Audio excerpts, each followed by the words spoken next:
Hello, everyone. GM. Welcome back to another episode of Overpriced JPEGs and another special episode, OPJ Courtroom Edition. That's right, we're back for day 2 of the Sam Bankman-Fried trial. I was in the courtroom all day. I have not missed a minute of the action, and I am so excited to break this down for you and tell you what you need to know. There were 3 main things that happened in court today. We finished jury selection. I'll just say a little bit on that because I think it is important to understand who the jury is, who was selected. Second thing is we had opening statements by both the defense and the prosecution. And finally, we started to get to witnesses today. So we heard from 2 different witnesses today. I'll tell you more about them later. It was exciting. I have to say, today was an exciting day in court, a lot more interesting than yesterday, and I think it's only going to get better from here. So let's dive in.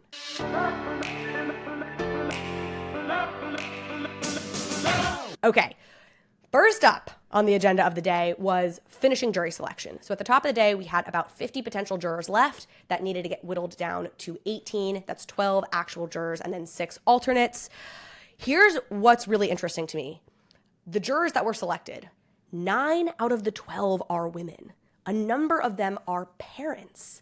Both interesting to me because I feel like, and this is total speculation because we don't actually know, we weren't privy to the conversations happening between the counsels and the judge, but it feels like this is the defense trying to get people who they think are most likely to be sympathetic to Sam, parents, women.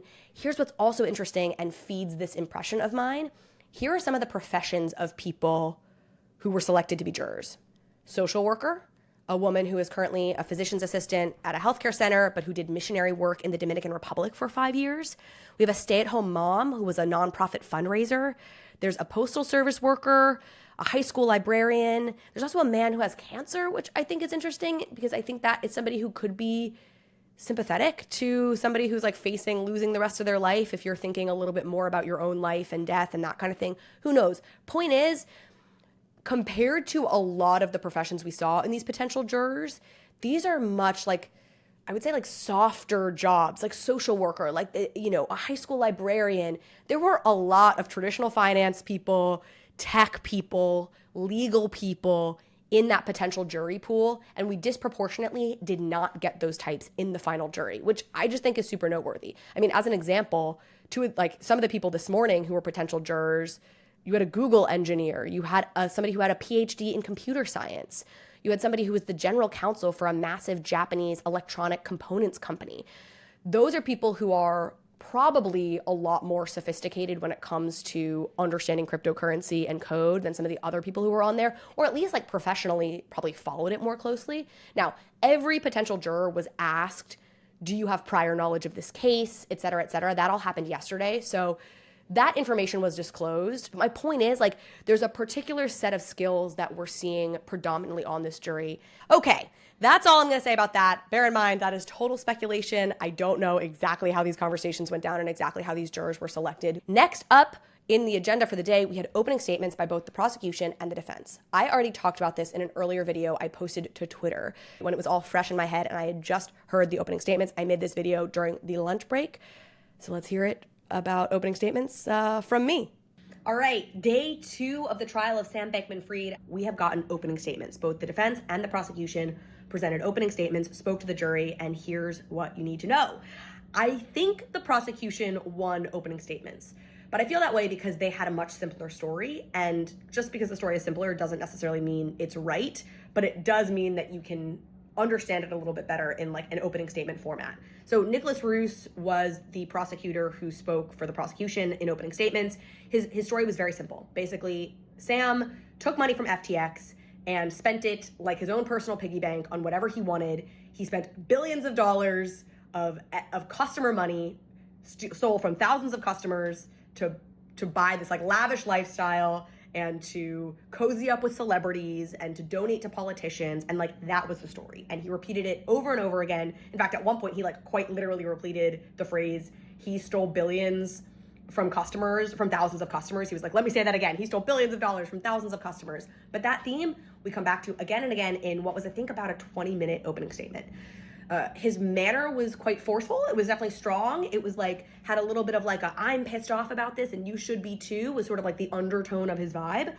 By contrast, you had Mark Cohen, who presented the opening statement for the defense. He was incredibly mild-mannered. He came on and he was soft-spoken and kind and almost like fatherly. He would refer to him as Sam. The prosecutor would only say the defendant or Mr. Bankman-Fried, I think he said at one point, but the defense would say Sam. He said it a lot. There was this like fatherly tone. One thing I'll say later is I do think it's interesting the jury does have a bunch of parents on it and some moms, and I think that was maybe something that the defense wanted to make Sam feel like this like sympathetic kind of like young guy with good intentions.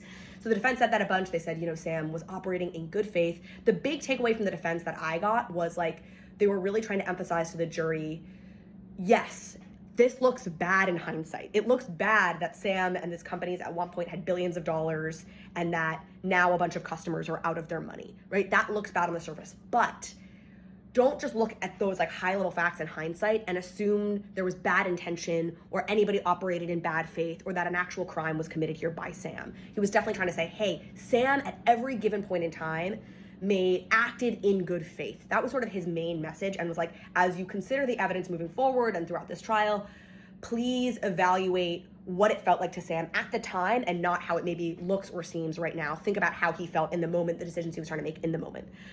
Then the reason I say I think the prosecution won is, as I said, I thought their story was much simpler and more straightforward and clear cut. In some ways, their story is simpler, more straightforward and clear cut, so it doesn't necessarily mean they're right. But the defense's was definitely felt a little hand wavier. They couldn't get into all the like nitty gritty right here in the opening statements. So instead, they teed up what will definitely be the key pieces of their defense later on, where they'll get more into the nitty gritty. I would say the key pieces that they teed up are, one, the fiat at account. People may have heard about this, but this was the account at Alameda Research where before FTX had its own bank accounts, FTX customers would wire or deposit money that went into an Alameda bank account, which of course is like confusing and kind of a problem as it is. But that was teed up as something we're clearly going to hear about more later from the defense as to like why Sam got confused on some of the accounting without having any bad intention. Was like this fiat at account and it was at Alameda, but it was FTX customer money, and like, oh my gosh, isn't this all so confusing?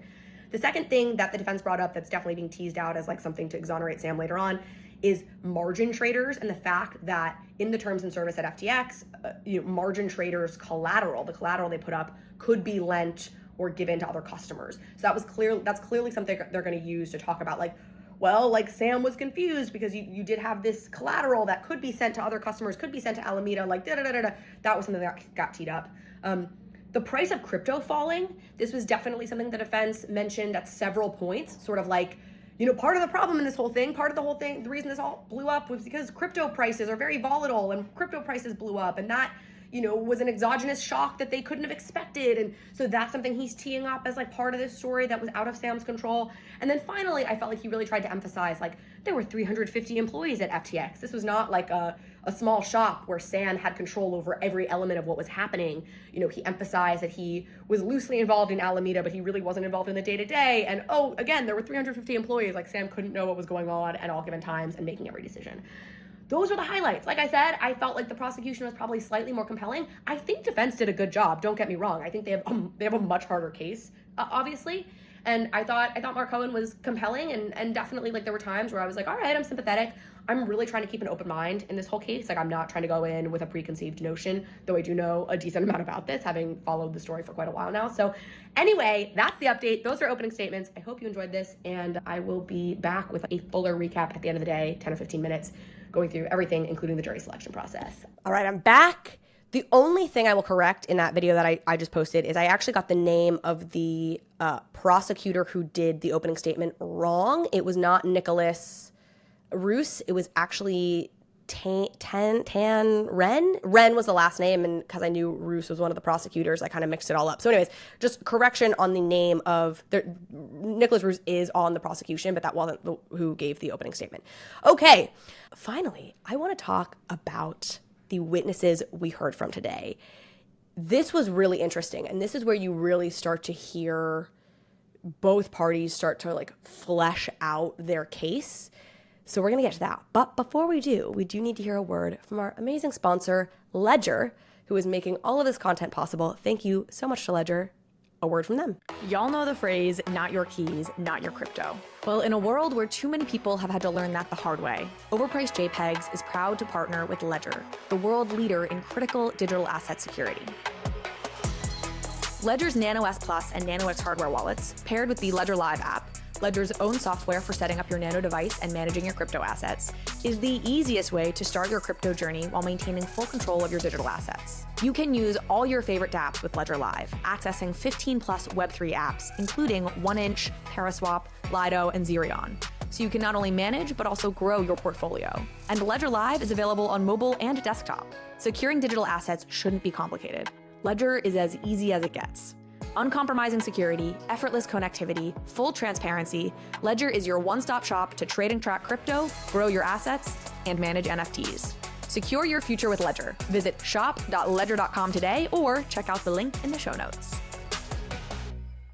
Okay, the witnesses so far. I have to say, I was very excited that we heard from witnesses at all today. I wasn't sure how long jury selection was going to take, and I wasn't sure how long the opening statements were going to take. So I guess we knew they were probably going to take about an hour. But in any case, I was worried we might not get to any witnesses today, but we did. The very first witness that the prosecution called, because right now we're in the prosecution presents their case first. So the first witness that the prosecution called was a customer of FTX International, a man named Marc-Antoine Julliard. He is a French commodities trader. He trades cocoa futures, or I guess he trades cocoa, I should say, not futures. And he lives in London currently. So Mark got into FTX in the spring of 2021, and then he ultimately lost $100,000 to the exchange when he tried to take his money out on November 8th, 2022. So it's pretty obvious just at a high level what the prosecution is trying to do here. They're trying to, they used this witness to show the customer experience using FTX and to show like the human impact of what happened with FTX. And they used this witness, and I think this is the most interesting part to me, to start to build a counter case to the defense's argument that FTX only used the money of margin traders on FTX. So I'm going to explain a little bit more of that in just a moment. But I want to say specifically that one of the things that came up here, and one of the pieces that the prosecution tried to point out, is that Julliard, this witness, tried to pull his money out on November 8th of 2022. And if you remember, this like first week and a half of November is when shit was really starting to hit the fan for FTX. This is after the CZ tweet had come out. You were starting to have a run basically on FTX. And on November 6th and November 7th, SBF was tweeting things basically saying like, everything's fine, stay calm. And they read some of these tweets out in court. I want to read one of them to you here. This is one of the ones they pointed out in court. SBF said, and this is, let me just check the date. Yeah, this was on November 6th. So SBF tweeted, "We've already processed billions of dollars of deposits, withdrawals today. We'll keep going." In parentheses, "Taking up anti-spam checks to process more. Sorry if you got those. We're hitting node rate capacity. We'll keep going. Also, tons of USD to stablecoin conversions going on."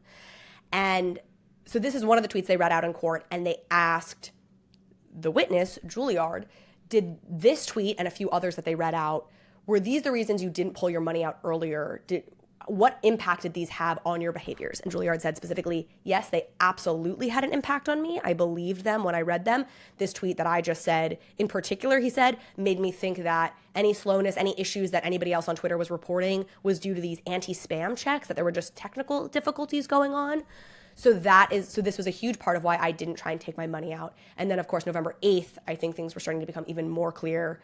And that's when he first tried to withdraw just fiat or USD, I think, USDC, something that he had in there, $20,000 of it. It didn't process. Then he tried to withdraw a full Bitcoin. It didn't process. And they asked him, how did you feel? It was like a therapy session. How did you feel when you saw that these withdrawals weren't getting processed? And he said, I felt incredibly anxious. So I think they're also trying to paint a picture of like the human toll of all this, as well as point out that specific statements that Sam made. And the clear implication here is like he was making these even though he knew that what he was saying wasn't true, though they don't say that specifically, but I think that's what they're trying to imply here, that these tweets had a huge impact on a number of customers and how they behaved. Okay, now I want to get into this margin trading piece because I'm seeing some false information, first of all, flying out around this. This requires a little bit of explanation. So I mentioned that during opening statements, the defense brought up margin trading as an area to I don't want to say to create confusion, but like as a potentially exonerating piece of this whole puzzle, margin trading is definitely going to be something that the defense brings up. They've already started to tee that up a little bit. It's something that Sam himself has talked about previously. FTX was entitled to lend out collateral that was used as part of margin loans. And so Sam has claimed previously, and there's like kind of a tricky phrasing here, and I'm not going to get it exactly right, but essentially that he believes the amount of money that was loaned out, like to Alameda, et cetera, was within the parameters of the amount of collateral that they had collected from margin traders.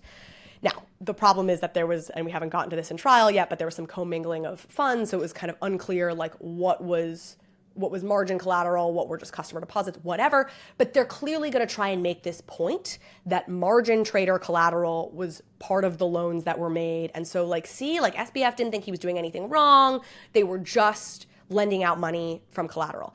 So what the prosecution was attempting to do here, and what they did, I feel, pretty effectively when they called Mark Juilliard, is they said very specifically to Mark, did you ever trade on margin? And he said, nope.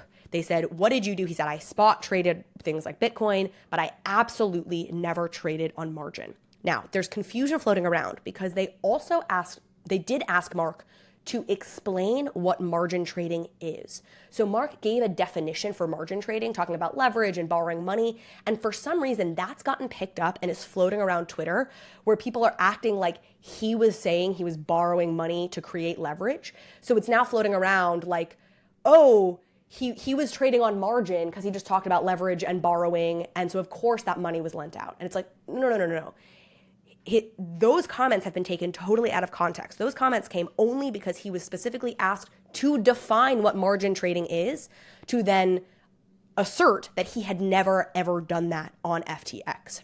So anyway, you get the picture here. The prosecution is basically using this guy to say, I'm an example of a customer who never traded on margin, who very, very clearly and firmly believed that the money I had deposited into FTX was never going to be touched, was never going to be loaned, because Sam, in tweets and on, in various like occasions, made it very clear, like, hey, we take customer deposits very seriously. We don't do anything else with them. We don't even invest them in treasuries. That was something Sam had tweeted at one point that was read out in court. And then the other thing that they did, and this came up a little bit later as well, but they pointed to advertisements that also said that FTX is the easiest and safest way to trade crypto. So that was the first witness. I thought he was very compelling. Now, the final thing I want to say on that, and then I'm going to get to witness number 2, is that the defense then, of course, cross-examined him. And I found the defense's cross-examination pretty week.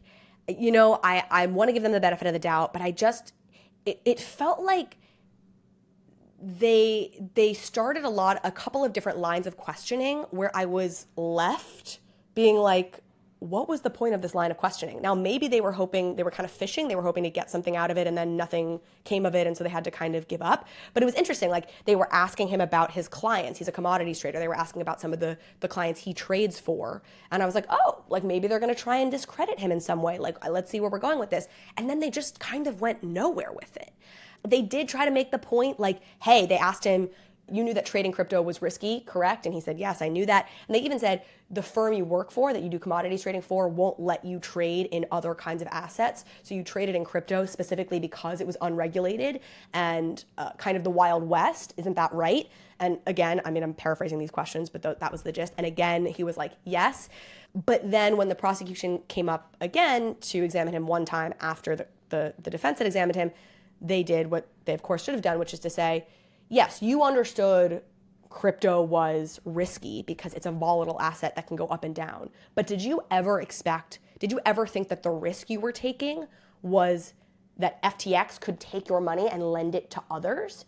And he was very clear, like, no, I never thought that was one of the risks I was taking. When I say I was investing in this because it was unregulated and it was a little bit of the Wild West, it was more about like the volatility of crypto prices, etc. So I think there was like maybe one shot that was landed by the defense there, but by and large, it felt like a lot of arguments that kind of led nowhere and ultimately were dead ends. Okay, we're almost at the end here, folks. The last witness that was called for today was a man named Yadida. Adam was a close friend of Sam's. They went to MIT together. They were in the same like social group. Like, Sam was in some sort of fraternity type thing at MIT, though I don't know if they're like technically called fraternities or whatever it was. Living house is, I believe, how Adam described it today in the courtroom. So they went to MIT together. They were very close friends at MIT, according to Adam's own testimony. They remained friends after MIT. Sam went off to Jane Street. Adam went off to get a PhD. And then when Sam started Alameda Research in 2017, Adam joined Sam and worked for Sam at Alameda as a trader in 2017. Then Adam then left Alameda to go back to finish his PhD. And then in January of 2021, he came back to Sam again and worked as a software developer for FTX. Now, according to Adam, he found out from another software developer, or he was told, so again, we don't know that this is true. We know that it's probably true that he was told this. We don't know if what was said was true, but he was told in November of 2022, when all this shit was hitting the fan, by a fellow software developer, that FTX had been sending customer deposits to Alameda to help them to pay back lenders, or pay back creditors, I guess, to pay back people who had lent Alameda money. And Adam says that when he found this out, he resigned. So he resigned in November of 2022 as soon as he found out that FTX customer deposits were being used to pay back lenders of Alameda. Now, I will say the most interesting part of his testimony so far to me, he has not finished his testimony, we are only part of the way through, was that the prosecution showed photos of the apartment that he and Sam Bankman-Fried shared with, I believe, 8 others in the Bahamas. And this was a very lavish apartment. People have probably heard about this. There were 10 of them living in this lavish apartment in the Bahamas. Adam testified that he believed the apartment cost $35 million. And this is another piece where things start to get important. So the prosecution asked Adam if he was already living in the Bahamas and already working for FTX by the time this $35 million apartment was purchased. And his answer was yes. And then they asked him, would you have left FTX or left the Bahamas had this apartment not been purchased? And his answer was no. So why does this matter? Well, one of the other things that the defense is trying to argue is that these lavish homes and apartments in the Bahamas, all this real estate that was purchased by some combination of like Alameda, FTX, at Sam's behest, that this real estate was necessary in order to attract the best talent in the world, to attract away engineers from Google, et cetera, and get them to come move to the Bahamas to work for FTX. So the defense is trying to say like, hey, this was totally a reasonable decision to make at the time. This wasn't an example of some spoiled rich kid just using customer deposits as his own personal piggy bank to enrich himself. Like, there were strategic reasons that they needed to buy this real estate. And what the prosecution has now tried to show with Adam as a witness is like, well, it seems like he was able to recruit at least some of the talent without this. So it's casting doubt on this idea that it was reasonable to be buying these kinds of apartments, because Adam said, I was here already. Like, I wasn't drawn in because of a $35 million apartment. I was already here and I wouldn't have left without it.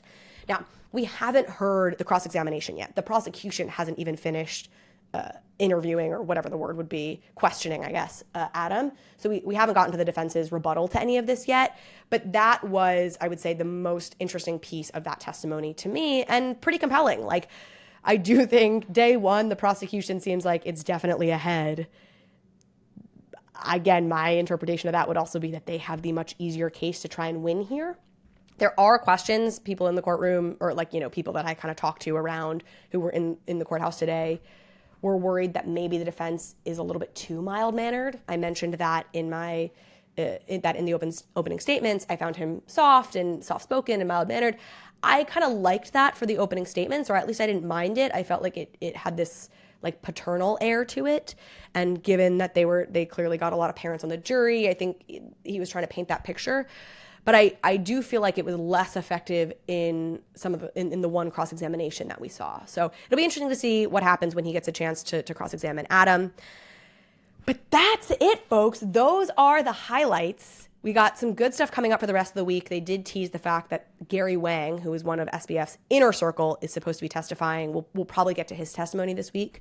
And then, of course, the big one that everyone is looking forward to is the testimony of Caroline Ellison, ex-girlfriend of Sam Bankman-Fried and the former CEO of Alameda Research, who Sam is trying to paint a lot of this onto Caroline. We did see that a little bit in the opening statements, but we also know it to be true. And based on other things, that they're really trying to put a lot of emphasis on the idea that Caroline Ellison did a lot of this, not at Sam's behest. So hearing from her is going to be very interesting.